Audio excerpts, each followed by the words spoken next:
Good evening. For week 4's discussion, we were supposed to discuss our reaction to the talk, including how the state of the world may or may not have changed since 2010.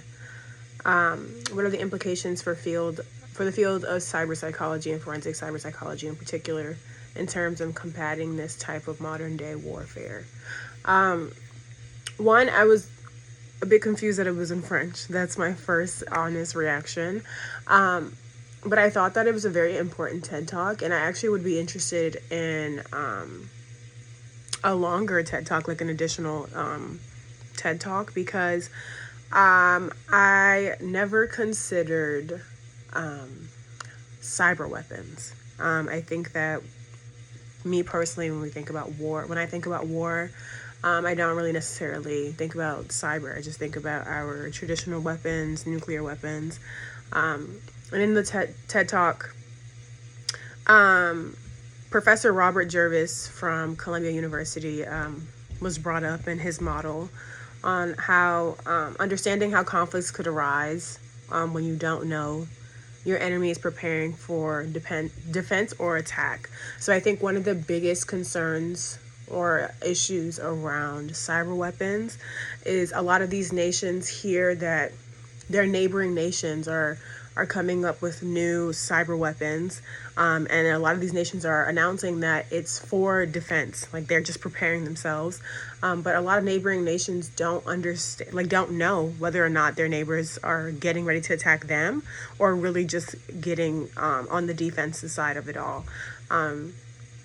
So his model was explaining that and how if you don't know if your enemy is preparing for defense or attack, and this environment gives the advantage of the attacker. It gives an advantage to the attacker because most cyber weapons are untraceable. So if Russia cyber attacks, I don't know, China won't know it's Russia for sure because of how undetectable these cyber weapons are.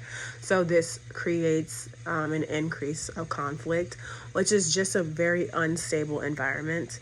And I think cyber psychology and forensic cyber psychology in particular could play a huge role in this environment and this topic, because I think that education is a huge thing. Educating a lot of the people who are in positions of power to understand how these weapons could be used, or like the environment of this weapon, and then also just educating the general public. I think it's incredibly important that we understand, one, where our taxes are paying for, and two, the circumstances that we're in. So when it comes to voting or having a say in any of these things, that we're well enough educated. But I definitely it was a huge surprise. I think it was a very educational TED Talk, and I look forward to reading everybody else's discussions.